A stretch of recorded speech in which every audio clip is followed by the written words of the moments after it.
If the reverse carry trade unwinds and XRP bottoms at 20 cents just before it goes parabolic, will all the exchanges freeze up?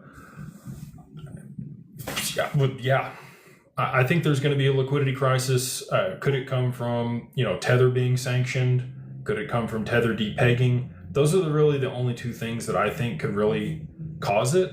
I don't know that it'll depeg. I think that them having gold and Bitcoin on their balance sheet could cause issues.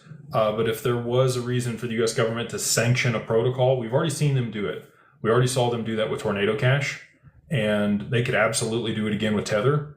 They're operating offshore. They now have a U.S. compliant stablecoin that they've launched with USAT. Maybe they know that USDT is going to get sanctioned and they don't want to be siloed in that. They've diversified into gold. They've done some other stuff. And again, the sanction thing didn't come from me.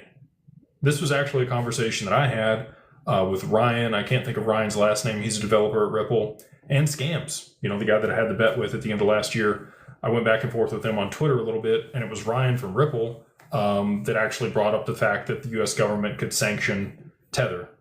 And Scams normally has a lot of pushback on stuff. He agreed with that.